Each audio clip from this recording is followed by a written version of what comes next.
NTV time, जनता की बात जनता के साथ। कच्छ के भरापर गांव नजदीक आई हुई साल स्टील लिमिटेड कंपनी के प्रदूषण के बारे में कच्छ डिस्ट्रिक्ट कलेक्टर को अहीर समाज ने ज्ञापन सौंपा। हाजिलदादा जागीर के सेवकों और कच्छ अहीर समाज ने भुज्जू कलेक्ट्रेट ज्ञापन सौंपा कलेक्टर को, जिसमें मांग की गई कि साल स्टील लिमिटेड नाम की कंपनी के खिलाफ प्रदूषण को कंट्रोल किया जाए, ये कंपनी को दूसरी जगह पर शिफ्ट किया जाए। कच्छ अहीर समाज और हाजिलदादा जागीर के सेवकों ने ये मांग की।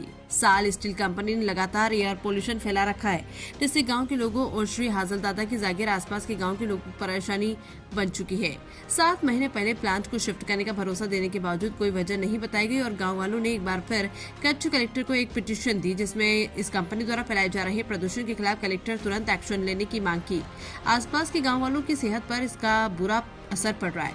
श्री कच्छ अहीर मंडल के प्रेसिडेंट श्री तेजा भाई ब्रह्मा भाई कांगड़ और अहीर समाज के आगेवान साथ हाजिलदादा जागीर के सेवक बड़ी संख्या में मौजूद रहे और कच्छ कलेक्टर को एक ज्ञापन सौंपा गया। NTV टाइम के लिए कच्छ गुजरात से राणा अहीर की रिपोर्ट। हेलो, आपનું નામ ને પરિચય. ઓકે કાકા, આપણું નામ ને પરિચય. આજે તમારું નામ પરિચય. હું કચ્છ મંડળ આઈને પ્રમુખ તેજાભાઈ કાનગડ.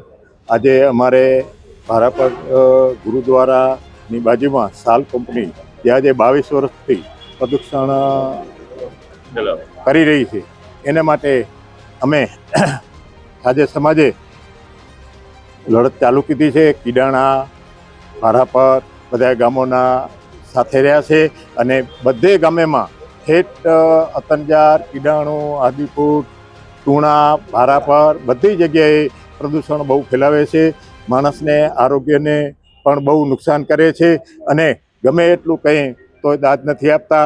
જ્યારે અમે જાય છીએ ત્યારે એ કહેવામાં આવે કે હવે પ્રદૂષણ નહીં થાય, પણ ક્યારેય પ્રદૂષણ ઓછું થયું નથી. પ્રદૂષણ દિવસે દિવસ વધતું ગયું છે. જ્યારે સાલ કંપની આજે બીજી કંપનીએ લઈ લીધી છે ત્યારે જોરશોરથી અત્યારે ચાલુ છે અને ખૂબ પ્રદૂષણ થાય છે.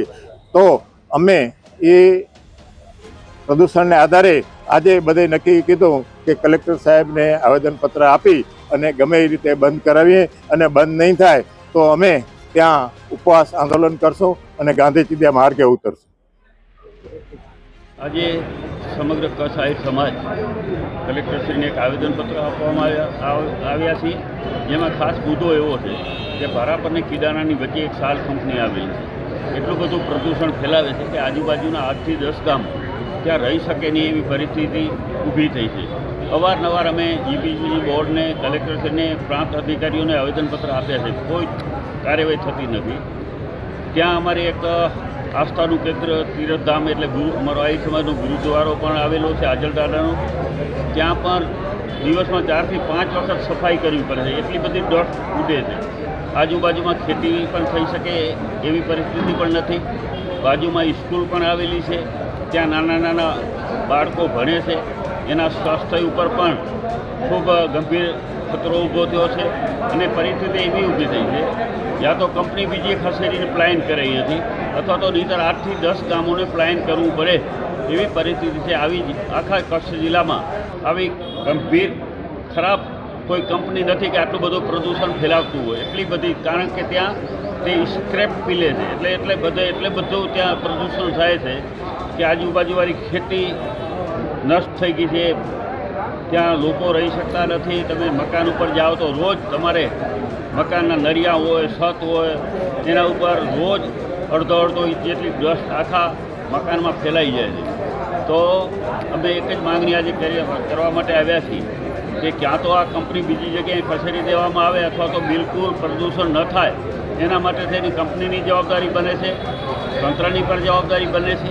તો આ ગંભીરતાથી લઈ અને આના માટે કાર્યવાહી કરે તંત્ર, એવી અમારી રજૂઆતની માંગણી લઈ સમગ્ર આહિર સમાજના અમારા જિલ્લાના પ્રમુખ તેજાભાઈ છે, જુદા જુદા વિભાગના પ્રમુખો છે, આખા જિલ્લાના મુખ્ય આગેવાનો આજે બધા અહીંયા આવ્યા છીએ અને બધા એક રજૂઆતની માંગણી છે કે એવી કાર્યવાહી કરવામાં આવે કે કાયમી આ પ્રદૂષણ બંધ થાય. નહીંતર પછી આગળના દિવસોમાં આખા જિલ્લાનો આહિર સમાજ છે ત્યાં રસ્તા ઉપર ઉતરશે, કંપનીને ગેટ ઉપર જઈને કંપની બંધ કરાવશે. તો ગંભીર પરિસ્થિતિ પણ ઊભી થાય એવી પરિસ્થિતિનું છે. એટલે અમે સરકારને અને વહીવટીતંત્રને કહેવા માગીએ છીએ કે જે પણ કરવું પડે એ તમે કરો, પણ કોઈ પણ ભોગે આ પ્રદૂષણ બંધ થાય, નહીંતર કેન્સર જેવા અને એનાથી પણ ગંભીર રોગો ત્યાં ફેલાય એવી પરિસ્થિતિ છે તો આનો જવાબદાર કોણ? તંત્ર જ અને સરકાર છે. સરકાર આને કંપની ઉપર યોગ્ય પગલાં ભરે અને કાયમી પ્રદૂષણ બંધ થાય એના માટે કાર્યવાહી કરે. એના માટેનું આજે અમે આવેદનપત્ર આપવા આવ્યા. આભાર, ધન્યવાદ.